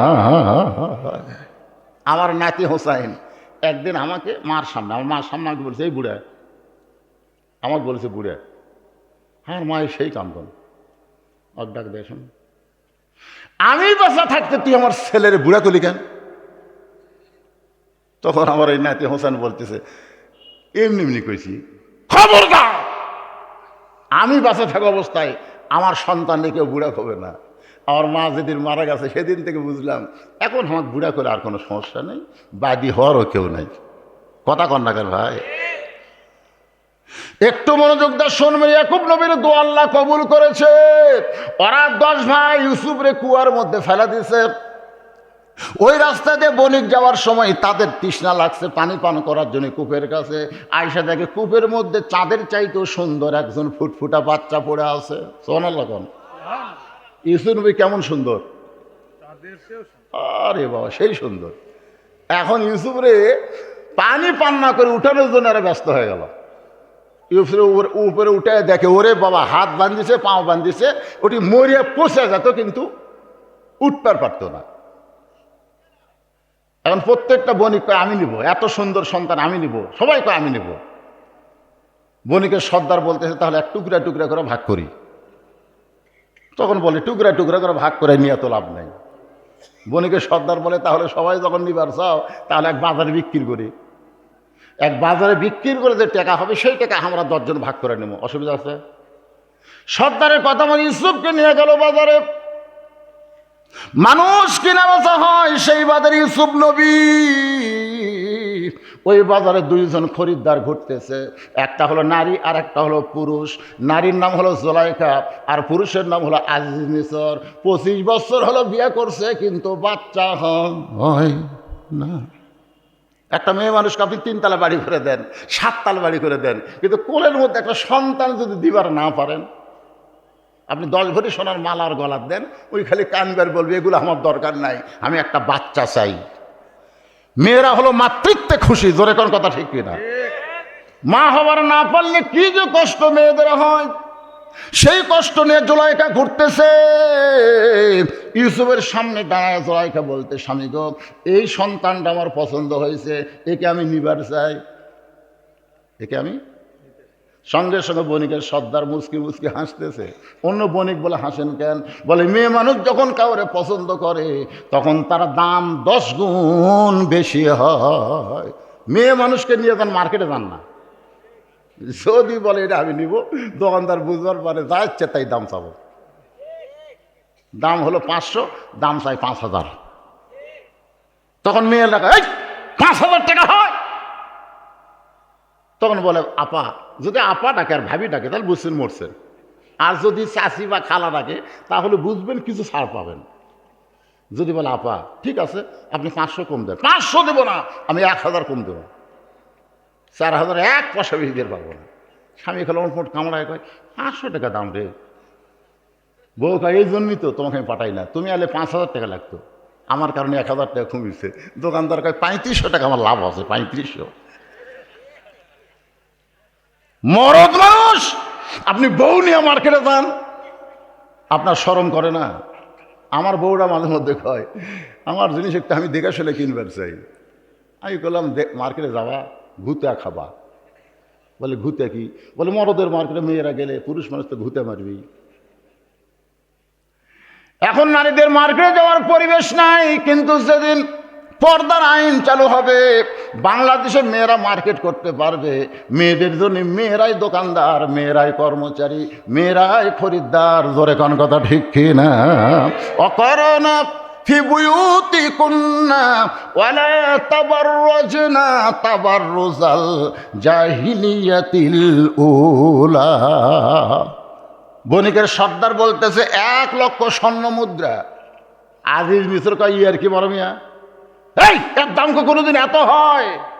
জুলাইখা বলতেছে তোমার কোনো শক্তি নাই, পাওয়ার নাই। ইন্ডিয়ান হারবাল তো এখন বাংলাদেশ তখন নাই, তুমি একটা সন্তান দিবার পারলা না, একটা কিনিবার চাই 1 লক্ষ টাকা চাইছে বলে কি হয়েছে, তোমার কি টাকা নাই?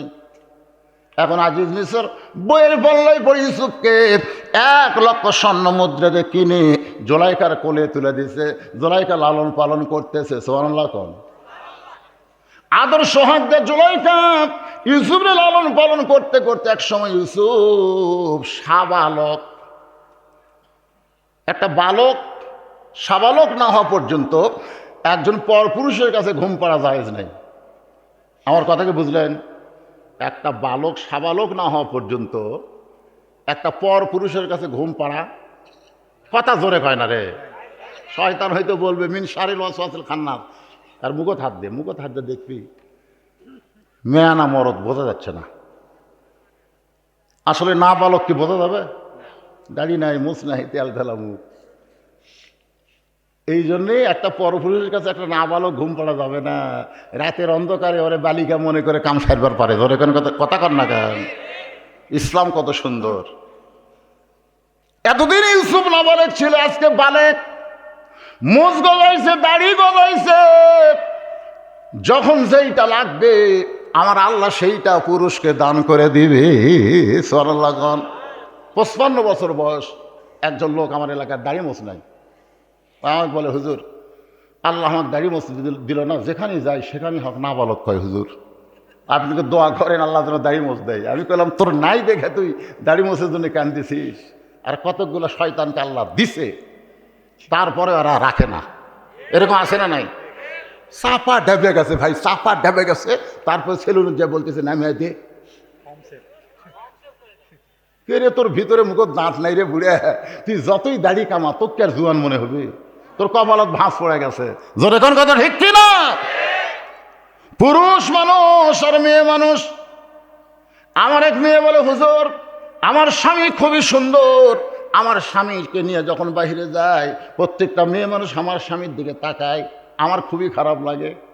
আমার স্বামীর দিকে কোন মেয়ে মানুষ তাকাবে, এটা আমার পছন্দ হয় না। এই বিপদ থেকে বাঁচার জন্য হুজুর দোয়া পড়েন। আমি বললাম কোনো দোয়া নাই, তোমার স্বামীকে চাচা বানান লাগবে। আমার কয় হুজুর কোন কি, স্বামীরে কোনদিন চাচা বানান যায়? আরে চাচা বানাবার করছি, আমি চাচা বলবার করছি। চাচা বানাবার গেলে তুমি যেভাবেই হোক তোমার স্বামীর মুখে দাড়ি রাখার ব্যবস্থা করো। ও স্বামীর হাত পাও ধরে দাড়ি রাখার ব্যবস্থা করছে, এখন দাড়ি 4 আঙ্গুল হয়ে গেছে। বউ স্বামী নিয়ে ঘরে, একটা মেয়ে মানুষ তাকায় না। যারা আগে তাকাচ্ছিল তারা সালাম দেখায়, চাচা কেমন আছেন? যখন বলবে চাচা, শয়তান মাঝখান থেকে তখন পালায়া যায়। তাহলে পুরুষ মানুষের দাড়ি রাখার দরকার আছে না নাই? হ্যাঁ জোরে এখন আছে না নাই? ইউসুফ নবীর দাড়ি গজাইছে, মুখ গজাইছে। এমন সময় জুলাইখার কলিজার মধ্যে মিন শাররিল ওয়াসওয়াসিল খান্নাস, শয়তান এসে বলতেছে জুলাইখা তোর আজিজ মিসর বুড়া হয়ে গেছে, কি তোর তাদের যুবক রে জুলাইখা। জুলাইখা বলে আমার সন্তান হয়, তুই কেন খারাপ নজরে তাকাবার বলিস রে? মন বলতেছে কোন পক্ষের সন্তান? এই তোর এটা কোন পক্ষের সন্তান? এই জন্য পালক পুত্র, মা যদি মারা যায় আর ছেলে যদি পালক হয় তাহলে মায়ের লাশ স্পর্শ করা হারাম। কথা কন না কেন? পালক পুত্রের বউকে বিয়ে করছে আমাকে নবী। বইয়ের নাম কি? আগে পালক পুত্র জায়েদের বউ ছিল। জায়েদ মাঝে মধ্যে নবীকে বলতো বাবা কেমন আছেন? নবী বলতে এই বেটা আমার কাছে আয়। তো এটা দেখে আল্লাহর খুব খারাপ লাগলো, কে রে নবীর বেটাগুলো আমি ছোট বসিত মারে দিছি। আর এই সময় একটা জুয়ান বেটা নবীকে আব্বা করে কয়, নবীর খুবই খারাপ আল্লাহর খুব খারাপ লাগলো। যার কারণে আল্লাহ বললো আল্লাহ জায়েদ বউ ছেড়ে দিছে, ওই বউ বিয়ে করেন। নবী বলতে আমার বেটা, কিসের বেটা? পালক কোনোদিন বেটা হয় না। পালক পুত্র মা যদি মারা যায় তার খাটনিও ধরবার পারবি না, যতই মা মা করে খুব। আমার কথাকে বুঝতে পারলেন? পালক পুত্র ইসলাম সমর্থন করে না বলে জায়েদের বিবি জয়নাবকে আল্লাহ নবী বিবাহ করলেন আল্লাহর ইচ্ছায়। দুনিয়ার মানুষকে আল্লাহ জানাই দিলেন পালক পুত্র পুত্র না, জন্ম দেওয়াই হলো শুধুমাত্র পুত্র। জোরে কোন কথা ঠিক না? এটা তোর কোন পক্ষের সন্তান? আমার তো সন্তান না। তাহলে এখন চান্স লে মিন শাররিল ওয়াসওয়াসিল খান্নাস, ভিতরে শয়তান কিন্তু মারাত্মক শয়তান। আপনি যখন ওযু করে মসজিদের মধ্যে ঢুকবেন তখন ইবলিস শয়তান দরজাত কান্দে, আরে এত চেষ্টা করলাম রে, এক নামাজ থেকে বাইরে রাখতে পারলাম না। ভিতরে শয়তান বলে আব্বা কান্দেন কেন? ভিতরে যে শয়তান আছে তার নাম হলো খান্নাস। খান্নাস হলো ইবলিসের বেটার নাম। খান্নাস কীভাবে ভিতরে গেল? বিশাল একটা লম্বা ওয়াজ, আমি সে ওয়াজ আজকে করবো না, যেটা বলতেই শোনেন। তার বেটা বলতেছে আব্বা কান্দেন কেন? বলে এত চেষ্টা করলাম রে, তারপরে মসজিদের মধ্যে ঢুকলো রে। খান্নাস বলতেছে কান্দা লাগবে না, এই মসজিদের মধ্যে ঢুকলে কি হবে? আমি নামাজের মধ্যে ঢুকবার দেবো না। অনেক মুসল্লি আছে মসজিদের মধ্যে ঢোকে কিন্তু নামাজের মধ্যে ঢুকপারে পারে না। দরকার আছে না নাই? এই জন্য আল্লাহ বলেন ফাওয়াইলুল লিল মুসাল্লিন আল্লাযীনা হুম আন সালাতিহিম সাহুন আল্লাযীনা হুম ইরাউন ওয়া ইয়ামনাউনাল মাউন। আপনারা কি বিরক্ত হচ্ছেন? আপনারা নামাজের মধ্যে ঢুকবার পারতেছেন? যদি নামাজের মধ্যে ঢোকেন, ইন্নাস সালাতা তানহা আনিল ফাহশাই ওয়াল মুনকার, কোনো কিছুই লাগবে না। একমাত্র নামাজই পারে মানুষকে যাবতীয় খারাপি থেকে বাঁচাই দিতে। যাবতীয় খারাপি যদি বাঁচতে চায় তাহলে নামাজের মধ্যে ঢোকা লাগবে। কিন্তু শয়তান ঢুকবার দেয় না। এই শয়তান কোন শয়তান? কি ওয়াজ শুনতেছেন? এই শয়তানের নাম কি? আরো জোরে বলেন। শাররিল ওয়াসওয়াসিল খান্নাস। তো এখন খান্নাস বলে জুলাইখা, আজিজ মিশর বুড়া হয়ে গেছে, তুই যুবকরে টেস্ট কর। এবার জুলাইখা এসে ইউসুফের গায়ে হাত দিছে, যে হাত দিছে ইউসুফ লাফ ধরছে। জুলাইখা বলে লাফ দিলে কেন? বলে আপনি আমাকে স্পর্শ করা জায়েজ নাই। জুলাইখা কয় লালন পালন করলাম, তুই আমার গোলাম, আমার ইচ্ছা মতো করে ব্যবহার করব। ইউসুফ বলতেছে ইন্না আখাফুল্লাহ, আমি আল্লাহকে ভয় করি। জোরে কোন সুবহানাল্লাহ। জুলাইখা দেখলো সোজা আঙ্গুলে ঘি উঠবে না, আঙ্গুল বেঁকা করা লাগবে। 10টা দরজায় তালা দিয়ে ইউসুফকে ভিতরে নিয়ে গেছে। এখন ভিতরে নিয়ে যায়, বলতেছে আমি এখন কাপড় খুলবো, তুমি আমাকে ইচ্ছা মতো দেখবা, আমাকে ভোগ করবা। ইউসুফ বলতেছে ইন্না আখাফুল্লাহ, আমি আল্লাহকে ভয় করি। জুলাইখা বলে ইউসুফ রে, দরজা জানলা বন্ধ করেছি, এই জায়গার মধ্যে তুমি অকাম করলে আল্লাহ কি দেখতে পাই? ইউসুফ বলে জুলাইখা, তোমার যদি ঈমান থাকতো তাহলে দরজা জানলা বন্ধ করে অন্যায় করতে পারতা না, কারণ কেউ না দেখলে ওকে দেখে। আজকে আমাদের বাংলাদেশে দরজা জানলা বন্ধ করে অন্যায় হয় কি হয় না?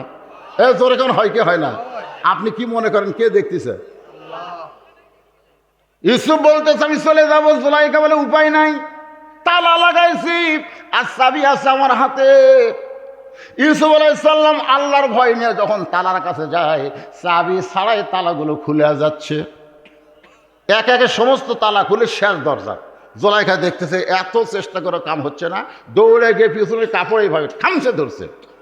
মনে করছে পাঞ্জাবির মহব্বতে ইউসুফ হয়তো ব্রেক করবে। আপনারা বলেন তো, যার কলিজায় আল্লাহর ভয় তার কি পাঞ্জাবির মহব্বত হয়? আমাকে কলিজায় কার ভয়? তাহলে জুতার মহব্বত কেন? হ্যাঁ, মসজিদের দরজা গেলে আপনি চিন্তা করেন জুতার দরজার থমো না ভেতরে নেমো? দরজার থমো। যে জুতা পরে গোটা শের পর আপনি ঘুরেছেন, জুতার তলা নাফাক হয়ে গেছে, জোরে কোন কথা ঠিক কিনা?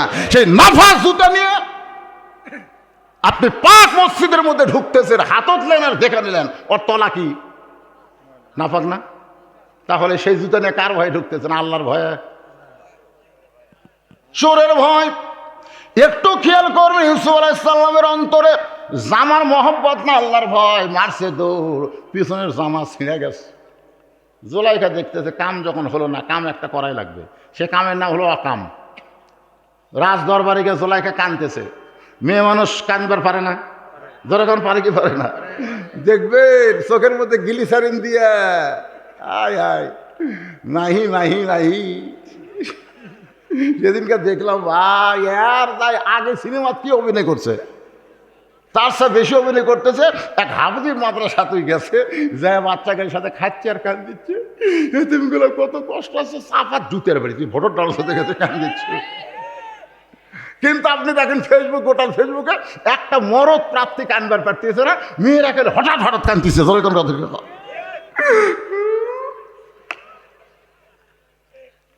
আপনার কাছে এসে আপনার বউ কান দিচ্ছে, আপনি বলতেছেন কে গো কান্দো কেন? হ্যাঁ তোমাকে জান্নাত যাবার চাইছিলাম গো, হলো না।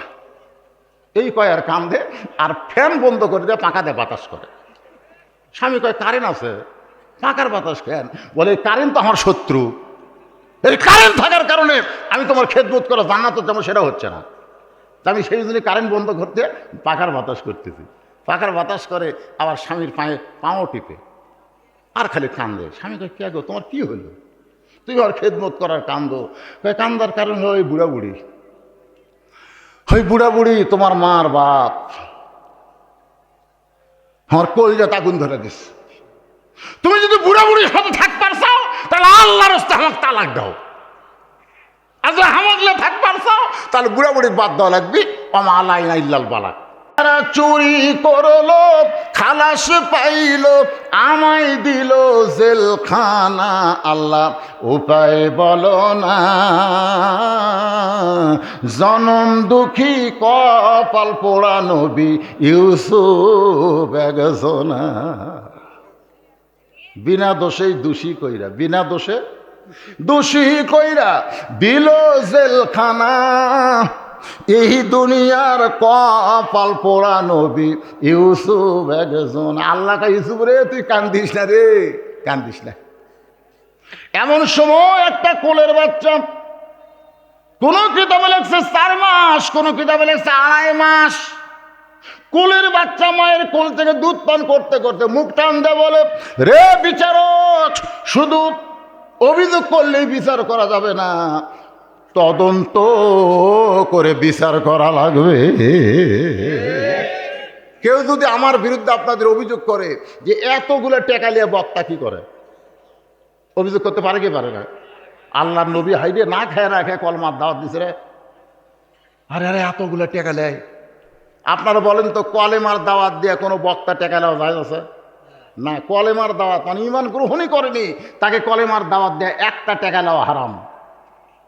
কিন্তু কলেমা গ্রহণ করার পরে তাকে যদি তালিম দেয়, এই তালিমের বিনিময়ে হাদিয়া নেওয়া যায় আছে। আমরা কোনো হিন্দুর কাছে গিয়ে ওয়াজ করতেছি? আপনারা যারা আছেন সবাই কি কথা কন না কেন? সবাই কি? তাহলে আপনাকে কি আমি কলেমার দাওয়াত দিচ্ছি, না ঈমান গ্রহণ করার পরে নামাজের কথা বলতেছি? নামাজ কি ঈমানের আগে না পরে? কথা কন, ঈমান গ্রহণের আগে নামাজ না পরে নামাজ? আগে ঈমান। একটু মনোযোগ দিয়ে শুনবেন। ছোট্ট বাচ্চা বলতেছে, রে বিচারকেরা, অভিযোগ করলে বিচার করা যাবে না, তদন্ত করো। বিচারকেরা বলে, কে কথা কয় রে? কে কথা কয় রে? দেখা যায় না? এমন সময় মা নিয়ে যা বলতেছে, হুজুর এই ছোট বাচ্চা মাত্র 2 মাস বয়স, 2 মাস আগে দুনিয়াতে আইছে, সেই বাচ্চা কথা বলতেছে। বিচারক বলে, সবার সামনে বাচ্চাকে ধরো। এবার বাচ্চার উপর করে ধরেছে, এইভাবে উপর দিকে বাচ্চা বলতেছে, তদন্ত করে দেখো, ইউসুফের জামার সামনে যদি ছেড়ে তাহলে ইউসুফ দোষী, কারণ জুলাইখাকে ধরবার গেছিল, জুলাইখা বাঁচার জন্য জামার সামনে ছিঁড়ে ফানাফাট করে দিছে। আর যদি পিছন দিকে ছেড়ে যায় তাহলে বুঝবা জুলাইখা দোষী, কারণ ইউসুফ অন্যায় করবে না, পালাবার চায়, আর জুলাইখা তাকে জোর করে আটকাবার চায়। এখন তদন্ত করে দেখো তো, জামার সামনে ছেঁড়া না পিছনে ছেঁড়া? না না না, তদন্ত করবে। আর বিচারকেরা সবাই তদন্ত করতেছে। তদন্ত করে দেখে জামার সামনে ছেঁড়া তো দূরের কথা, কোনো ময়লাও পর্যন্ত লাগে নাই, আর পিছন দিকে জামা ছিঁড়া ফানাফাট হয়ে গেছে। সমস্ত বিচারক চোখ বন্ধ করে চিন্তা করতেছে, ইউসুফ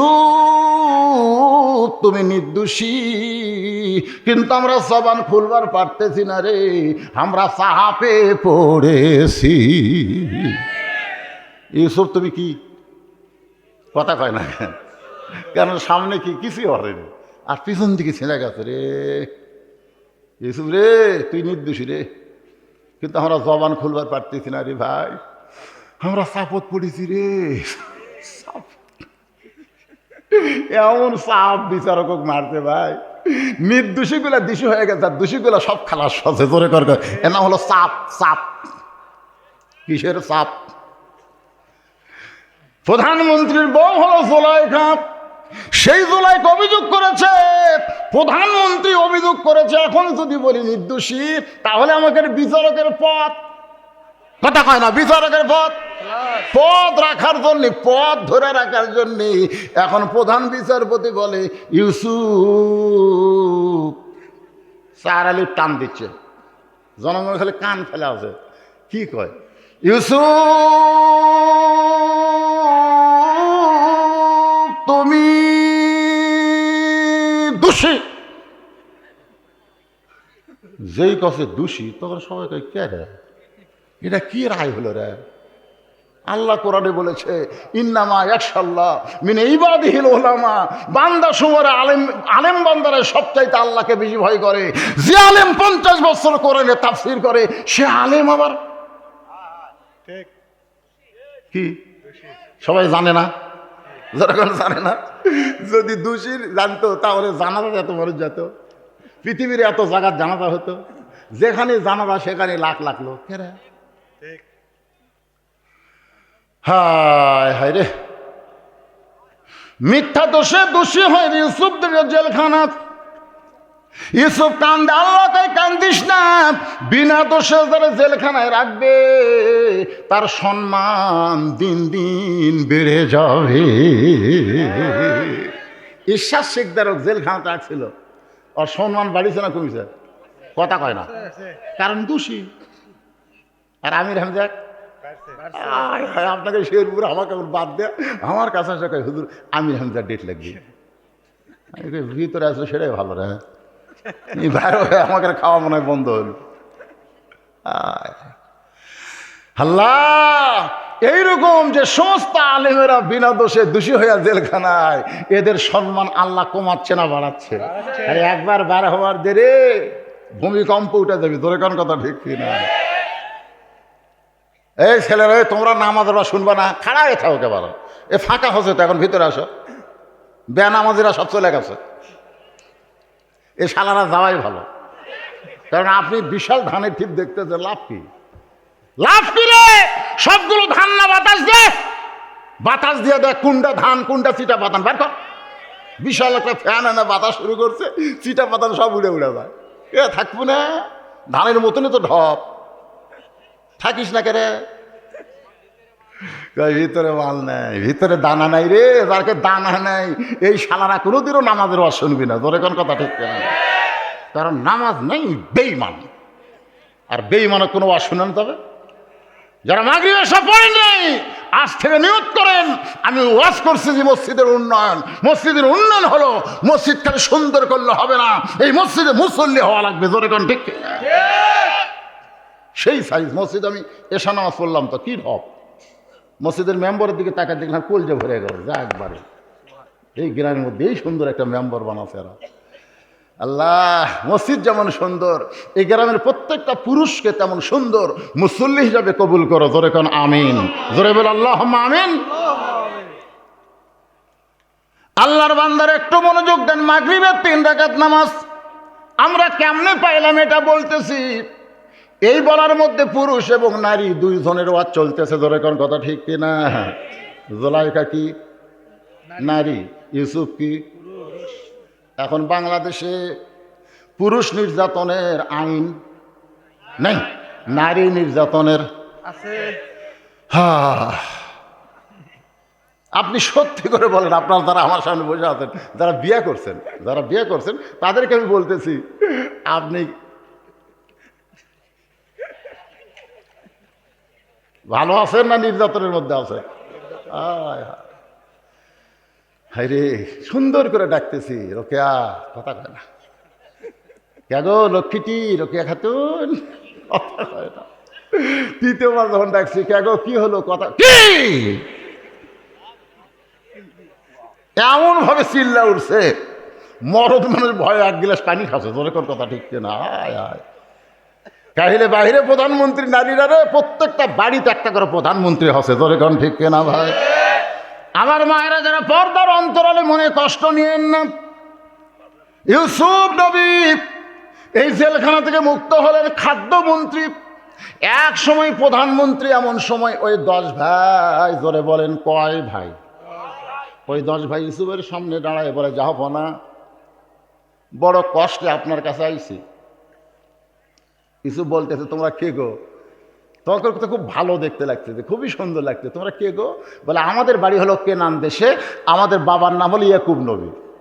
আমরা 10 ভাই খাদ্য নেওয়ার আশায় আপনার সামনে দরখাস্ত লিখেছি। ইউসুফ চোখ বন্ধ করে কয়, এরাই তো রে, বহু কান্নাকাটি করছি ভাই, আমাকে ছাড়া দেন ভাই, আমি আর বাপের কাছে জীবনে যাব না, আমাকে ছাড়া দেন, আমি একটু যাই। এরা আমাকে জোর করে হাত পাও বান্ধে কুয়ারের মধ্যে ফেলে দিছে রে। এরাই তো রে। মন বলতেছে, লাগা, তোর আর্মি আছে, র্যাব আছে, তুই এখন এই 10 জন লাগা।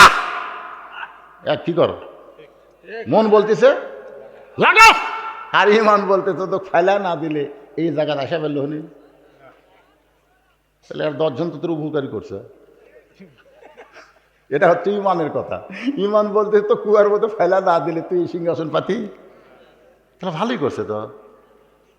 আর মন বলতেছে, হাই রে কান্দাকাটি কন্ন ভাই, এ 10 জন আমাকে ছাড়েনি, লাগা। ইমান বলতেছে 42 বছর পরে খামা খা, বিয়ার দিনই বউ সন্দেহ আছে, খুবই সুন্দরী তো। মনে মনে চিন্তা করে হয়তো বিয়ার আগে প্রেম করছে, মনে মনে। বউ কয়, কে গো বাসর রাত, তুমি আমার কাছ থেকে সরে যাও কেন? বলতেছে, মনে হয়। কি মনে হয়? আর কয় না। বউ থুয়া বেড়া ঘুরতেছে, বাপ খাই করে বাবা ঘরের মধ্যে সুন্দরী বউ থেকে বেড়া ঘুরিস করে, তুই কি হিজড়া নাকি রে? ছেলে বলতেছে আব্বা মেয়ে এত সুন্দরী আমার সন্দেহ হয় যদি বিয়ার আগে প্রেম করে। আরে পাগলা, বিয়ার আগে করছে? বিয়ার আগে কয় মেয়ে প্রেম করেনি? সবাই করছে রে পাগলা। তোর সাথে যদি বিয়ে হবে জানে না, জানে অন্য কারোর সাথে যদি করেই থাকে, বিয়ার পরে যেন আর না করে সেই মহব্বত কর যা। ওই বাপ মায়ের কথা শুনে এসে ঘরের মধ্যে ঢুকে বউ সেই মহব্বত শুরু করছে। মহব্বত করতে করতে 42 বছর হচ্ছে, ছেলে হচ্ছে, লাতি লুৎকুর মেয়ে হচ্ছে, নাতি নাতনি হচ্ছে। 42 বছর পর বাপ মা জন্ম মরে গেছে। ওই পুরানো ব্যারাম আবার মাথা চাঁড়া দিছে, পুরানো ব্যারাম আবার মাথা চাঁড়া দিছে। যা বলতে তোকে আমি তালাক দেব। বউ কয় কেন? বলে বিয়ার আগে প্রেম করছিস। তো বিয়ার আগে প্রেম করছিস, বিয়ার আগেই তালাক দাও, বিয়ার দিনেই তালাক দাও। এত বছর সংসার করার পরে কেন? এরা স্বাধীনতার শত্রু। স্বাধীন হওয়ার পরে এদেরকে সাইজ করো, জোরে কোন ঠিক কিনা? লাতি লুৎকুর হওয়ার পরে কেন? তার মানে গন্ডগোল। তার মানে কি? একটু কথা চিন্তা করে শুনবেন। 42 বছর পর আর গন্ডগোল করা লাভ নাই। ইউসুফ চোখের পানি নিয়ে বলতেছে আপনারা ওই 10 ভাই, কিন্তু আপনাদের তো আরো 2টা ভাই ছিল। সেই 2টা ভাইয়ের খবর কি? আপনারা তো সর্বসা করলে 12 ভাই। জোরে কোন কয় ভাই? তাহলে আপনার 10 ভাই আছেন, আরো 2 ভাই। এই 2 ভাইয়ের খবর কি? ওরা 10 জন বলতেছে একজন বাবা ছাড়া কিছুই বোঝে না, একজন বাবা ছাড়া কিছুই বোঝে না। বলতেছে কেন কিছুই বোঝে না? কারণ আমাদের আর একটা ভাই ছিল, যে ভাইকে বাঘে খাওয়ার পর বাবা কানতে কানতে অন্ধ হয়ে গেছে। এখন অন্ধ বাবার লাঠি হয়েছে ওই বনিয়ামিন, আর ইউসুফকে বাঘে খাইছে। ইউসুফের শালারা এত বছর পরেও মিথ্যাই বলতেতে পারে। আসলে যাদের মিথ্যা কথা দেওয়া রাজনীতি, তারা কোনোদিন আর সত্যি কথা কওয়া পারবি না। ধরে কোন কথা ঠিক না। আর আমাদের রাজনীতি হলো জালিকাল কিতাবু লা রাইবা ফি হুদাল লিল মুত্তাকিন। আল্লাহু আকবার। ইউসুফ বলতেছে ভাগে গেছে, তাহলে আমি কে?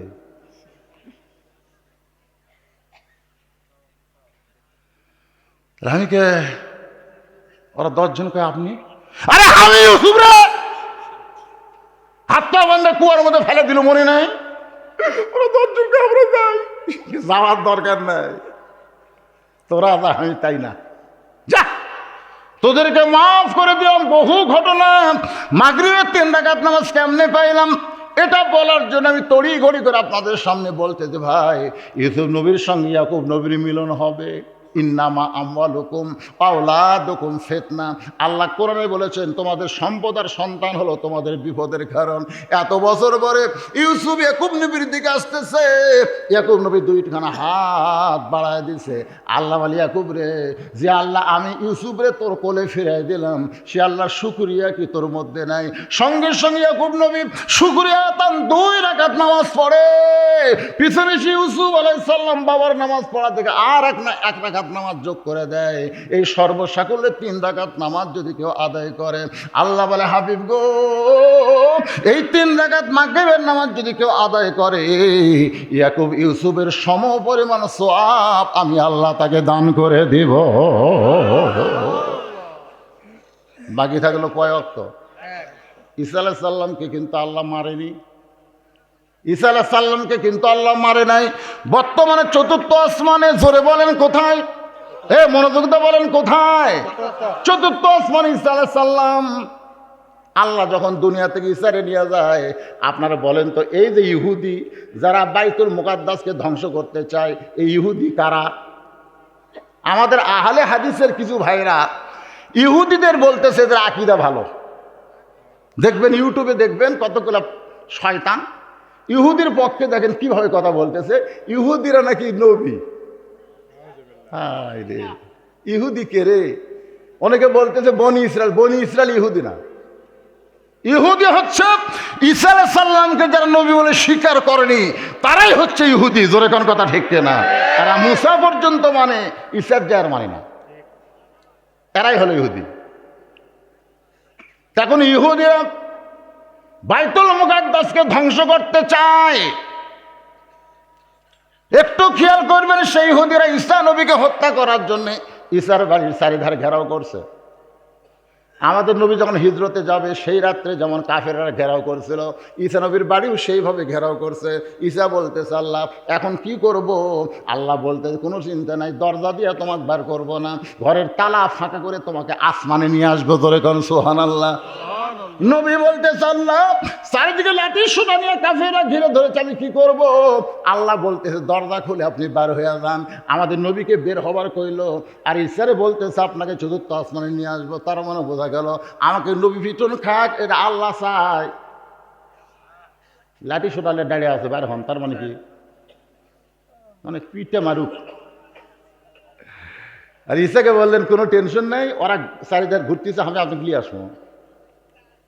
একের ঘরের ছাদ ফাঁকা করে চতুর্থ আসমানে নিয়ে গেছে। ঈসা আলাইহিস সালাম বলতেছে আল্লাহ দুনিয়াতে মানুষ যায় মরার জন্যে।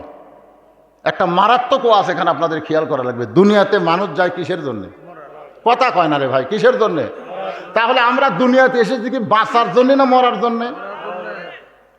তাহলে আমাদের মৃত্যু হবে কার জন্যে? আমরা বাঁচবো কার জন্যে? মাশাআল্লাহ। নামাজের ওয়াজ হচ্ছে, বাঁচা মরার ওয়াজ হচ্ছে। এখন একটা কুরবানি, এখানে কি অনুসুখী, নামাজের পরে কুরবানি। এই কুরবানিটা কি? আর সালাতু খায়রুম মিনান নাম শোনার পরে আপনার জন্য কুরবানি কি? প্রথমে দৌড়ে যে নামাজ পড়বেন, প্রথমে লেপের হতে উঠে থাকে নামাজ,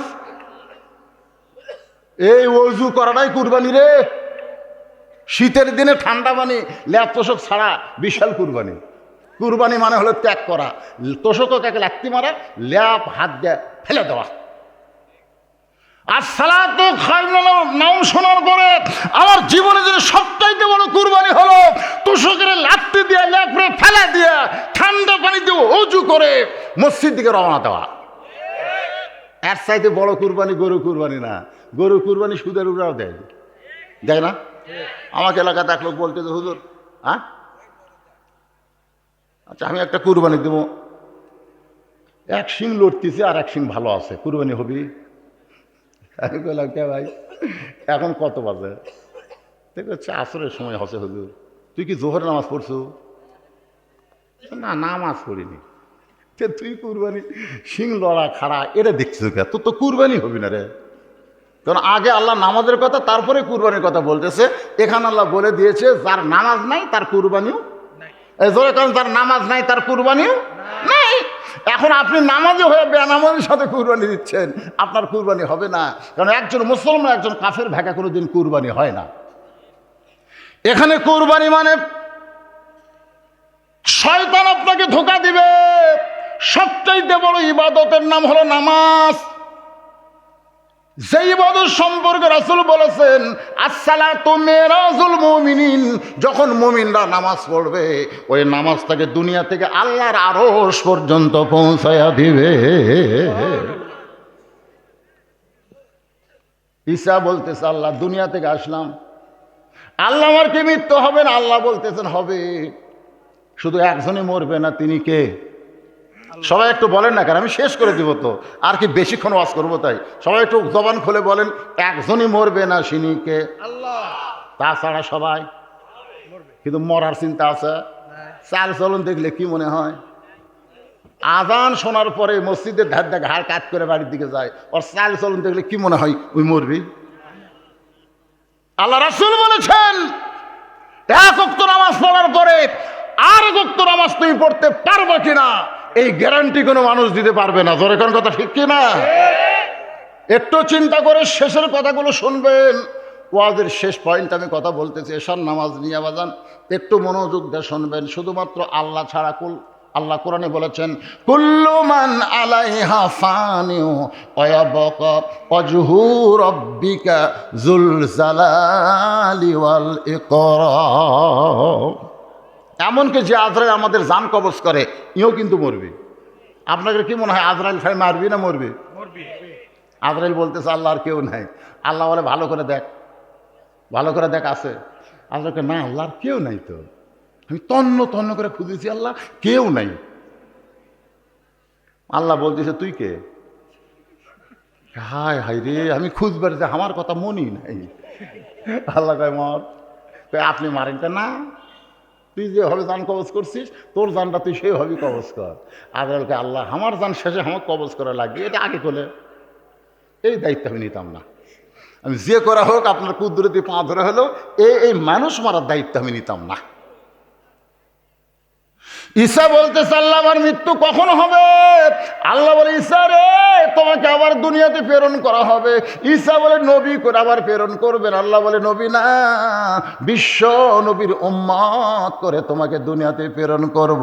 যেই সময় বিশ্ব নবীর উম্মত সঙ্গে সঙ্গে ঈসা নবী এক নিয়তে 4 রাকাত সালাতুশ শুকুর বিশ্ব নবীর উম্মত হওয়ার কারণে আদায় করেছে।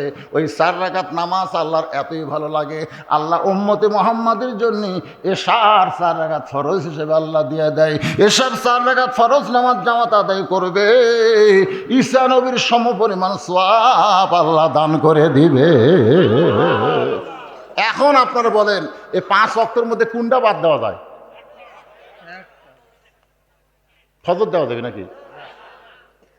এই যারা যে কয়জন আছেন মসজিদের উন্নয়ন হলো, আজকে কারা কারা ফজরের নামাজ পড়বেন 2 হাত তুলে একটু আল্লাহকে দেখান তো। যদি বেঁচে থাকেন আর ফজলাকে যদি মরে যান তাহলে দায়িত্ব নেই। টান টান করে চলেন না কেন ভাই, টান টান করে চলেন তো দেখি। লিল্লাহি তাকবীর, হাত নামান। আজকে আপনাদের মাহফিল সার্থক। মসজিদ টাইস ফাইস দিয়ে কাম হবে। আগের বর্তমান প্রধানমন্ত্রী 564 মসজিদ বানিয়ে দিচ্ছে। কি রে, একটা মসজিদ খালি রাস্তার ধরে থাইরে মুছে ভাই, এ সিয়ার প্যাটিরা উঠতে পারতেছে না। যারা সিয়ারের নামাজ পড়ে তারা কয় হুজুর যে উঁচে এত সিঁড়ি বয় ওটাই কঠিন। প্রধানমন্ত্রী একটা কাম ভালো করছে, উঁচিয়াত মসজিদ বানিয়ে দিছে। একমাত্র যুবক ছাড়া বুড়া কেড়ে খাওয়া নেই, ঠিক কেনা ভাই। তো মসজিদ বানাছে, কাজ করলাম 5 ওয়াক্ত ধরেন। আল্লাহ পাক কবুল করুন। সকলে ইস্তেগফার পড়ে, এই মোনাজাত করে যাবো আমরা সবাই ইস্তেগফার পড়েন। জি, কালেকশন যা করার দরকার জামাই করে হালছে।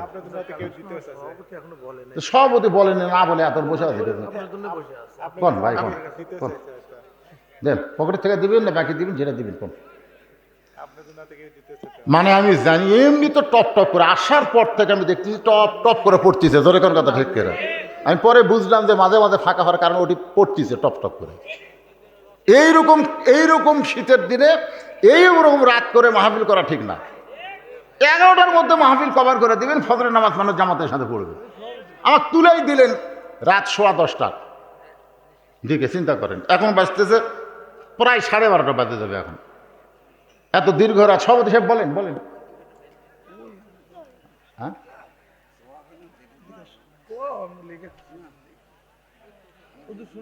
তাহলে আপনারা তাক দেখে দিলেন কেন? উনি বলতেছে বলার দরকার নাই। মানে যেটা দরকার, আমরা যেখানে ছিলাম, যে ঘরে আমরা ইমামের ঘর করছি নাকি, যেখানে আমরা ছিলাম কত দেওয়াল হয় না এখনো, হ্যাঁ?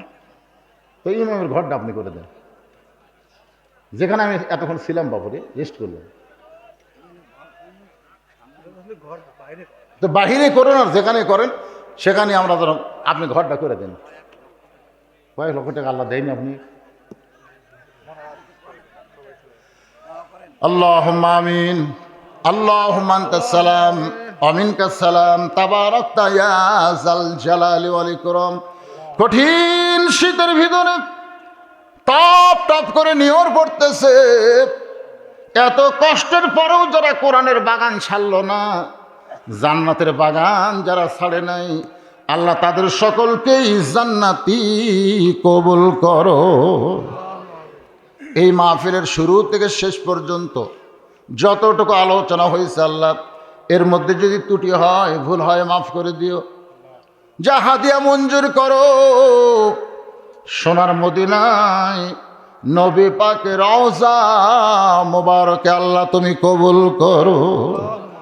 তামাম আম্বিয়ায়ে কেরাম, আসহাবে কেরাম, তাবিনে কেরাম, তাবিনে কেরাম, তামাম পৃথিবীর মাটির নিচে যত মুমিন মুমিনা শুয়ে আছে আল্লাহ সকলের আরওয়াহ পরে হাদিয়া কবুল করো। আল্লাহ তোমার মসজিদের জায়গা দিয়া, মসজিদ নির্মাণ করার ভিতর দিয়ে অনেকেই দুনিয়া থেকে চলে গেছে আল্লাহ, এই মসজিদের ওসিলায় তাদের কবরকে জান্নাতের টুকরা বানিয়ে দাও আল্লাহ। আল্লাহ আমরা যারা হাত তুলেছি, আমাদের ভিতরে যাদের জনম দুঃখনী মা এই দুনিয়া থেকে চিরদিনের জন্য বিদায় নিয়েছে, আল্লাহ আমি সহ যাদের মা কবরে গেছে, মেহেরবানি করে মায়ের কবর জান্নাতের টুকরা বানায় দাও। বাবার বাড়িঘর সবই আছে, কিন্তু যাদের বাবা আজকে অন্ধকার কবরে এতিম হয়ে গেছে, আল্লাহ মেহেরবানি করে বাবার কবরকে জান্নাতের টুকরা বানায় দাও। আলহাস মোকাল্লেম হোসেন আমারে বারবার বলেছে, হুজুর আমার বাপ মার জন্য দোয়া করবেন। আল্লাহ তার বাপ মার কবর জান্নাতের টুকরা বানায় দাও। মসজিদের পাশেই তাদের কবর। আল্লাহ তার সন্তানকে কোরআনের হাফেজ আলেম কবুল করো।